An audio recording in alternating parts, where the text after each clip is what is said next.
ছিল সেই ঘটনায় নজর রেখেছি আমরা বসিরহাট লোকসভা কেন্দ্রে নজর রেখেছি।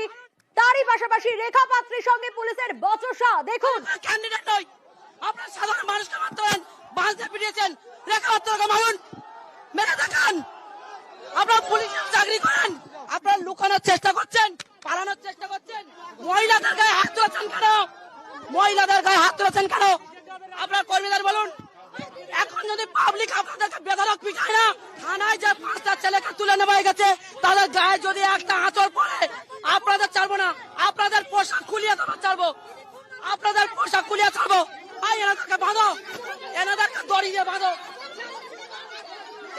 মানুষ মানুষ কেন ম্যাডাম কেন? আমি সাধারণ মানুষকে বলছি মানুষ, আমি কোনো ক্যান্ডিডেট নই। আপনার সাধারণ মানুষকে মারতেন, বাস দিয়ে পিটিয়েছেন, রেখা পাত্রকে মারুন, মেরে দেখান। আপনারা পুলিশের চাকরি করেন, আপনারা লুকানোর চেষ্টা করছেন, পালানোর চেষ্টা করছেন। মহিলাদের গায়ে হাত তুলেছেন কেন? মহিলাদের গায়ে হাত তুলেছেন কেন? আপনার কর্মীদের বলুন।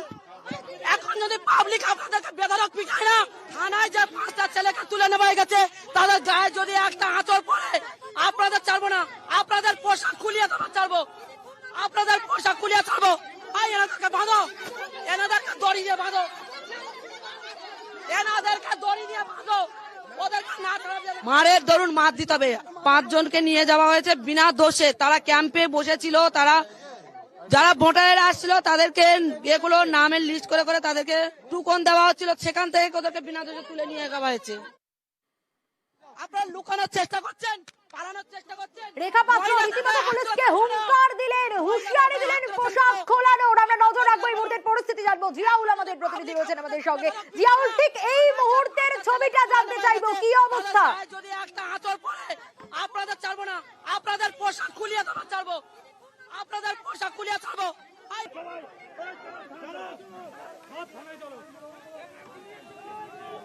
জিয়াউল, শোনা যাচ্ছে? 300-400 মহিলা পুরুষ তারা কিন্তু এই মুহূর্তে একেবারে রাজবাড়ি ফাঁড়ির দিকে যাচ্ছেন। তার কারণ পুলিশ যেভাবে একেবারে শাসক দলের হয়ে হুন্ডামো করছে, এই অভিযোগ তুলছেন রেখা পাত্র স্বয়ং এলাকার মহিলারা। তার কারণ সেখানে বিজেপি কর্মী সমর্থকরা সুস্থভাবে ভোট করাচ্ছিলেন, শাসক দলের কর্মীরা ছিল। হঠাৎই সেখানে গিয়ে দেখা যায় যে হঠাৎই পুলিশ গিয়ে নির্বিচারে লাঠি চালায় এবং শাসক দলের কর্মী, তৃণমূল কংগ্রেস কর্মী সমর্থকরা বিজেপি কর্মী সমর্থকদেরকে দেখে দেখে মারধর করা হয় এবং সেই ঘটনায় এখনো পর্যন্ত 6 থেকে 7 জন আহত হয়েছে, রক্তাক্ত অবস্থা হয়েছে। তারপরে ঘটনাস্থলে আসে বিশাল পুলিশ বাহিনী, কিন্তু পুলিশ বাহিনী এসে সেখানে শাসক দলের কর্মী সমর্থকদের কিছু না বলে যারা আক্রান্ত হলেন, যারা মারধর করেন, তাদেরকে বিজেপি কর্মী সমর্থকদেরকে তুলে নিয়ে যাওয়া হলো রাজবাড়ি ফাঁড়িতে। তারপরে কিন্তু এলাকার মানুষ, মহিলা পুরুষ তারা একেবারে লাঠি বাস নিয়ে একেবারে বাসন্তী আরে একটু পিছনে ফেরার চেষ্টা করবো। কেন এই পরিস্থিতি তৈরি হলো? সূত্রপাতটা ঠিক কোন জায়গায়, কোন ঘটনাকে কেন্দ্র করে?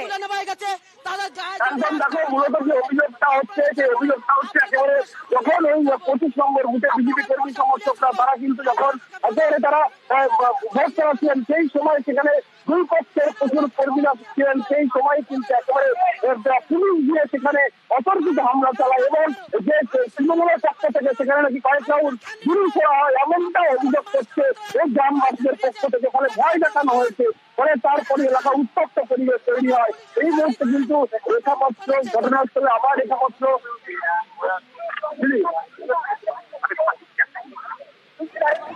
गंदा हरकतें करती है राज्य की पुलिस, उनके बारे में बात ही करना हमारे।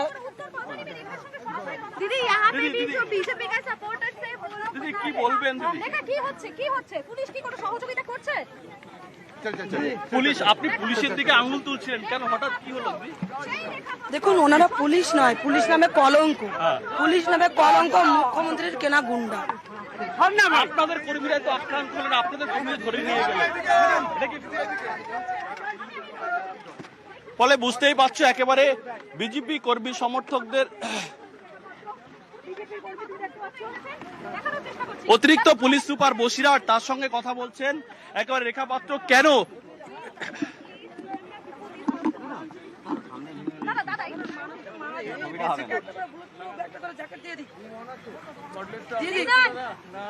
আমরা সাধারণ মানুষকে মহিলাদেরকে বাড়ি দিয়ে পাচ্ছি, সাধারণ ছেলেদেরকে তুলে এনে পিটাচ্ছেন।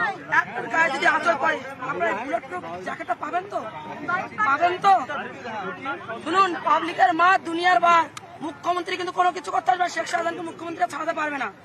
আপনারা যে অত্যাচার করছেন আপনাদের মতো ম্যাডাম অবস্ট্রাকশন হয়েছে, আমরা অবরোধ তুলতে যাচ্ছি। তাই নাকি? অবরোধ তো উঠে গেছে, উঠে গেছে অবরোধ। আপনারা তো ইলেকশন পুরো ভোট টোটাল বন্ধ করার জন্য, পুরো টিএমসি কে দিয়ে ভোট লুট করার জন্যই আপনাদের এত কাজটাজি, সাইড দিলে পুরো কাজটাজি করে এসেছেন এখানে। এখানে পুরো কাজটাজি চলছে। মুখ্যমন্ত্রী কত দিয়েছে আপনাদের?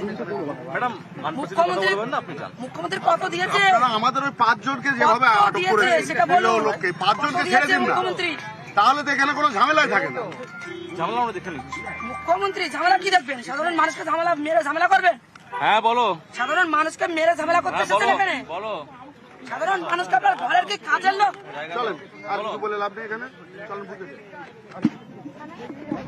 বুঝে যান। এখনই আমরা শুনলাম রেখা পাত্র, তিনি কথা বলছিলেন এবং তারই পাশাপাশি কিছুক্ষণ আগের যে ছবিটা আমরা দেখছিলাম, রীতিমতো এর আগে পুলিশের সঙ্গে রেখা পাত্রর বচসা এবং পুলিশকে রীতিমতো হুঙ্কার। পোশাক খুলিয়ে ছাড়বো, এনাদেরকে বাঁধো, এনাদেরকে দড়ি দিয়ে বাঁধো। আর নজর রাখার চেষ্টা করেছি, একদিকে বিজেপি কর্মীর কে মাথা ফাটিয়ে দেওয়া হয়েছে এমনটা অভিযোগ, আর সেই ঘটনার রেশ ধরেই কিন্তু রেখা পাত্র বয়ানবাড়িতে পৌঁছে যান এবং তারপরেই পুলিশের সঙ্গে তার দফায় দফায় বচসা, পুলিশকে রীতিমতো হুঙ্কার দেন রেখা পাত্র। সেখানে তিনি থেমে থাকেননি, পুলিশকে পোশাক খোলানোর হুমকি পর্যন্ত রেখা পাত্রের গলায়। বয়ারমারি গ্রামের 25 নম্বর বুথের এই ঘটনা।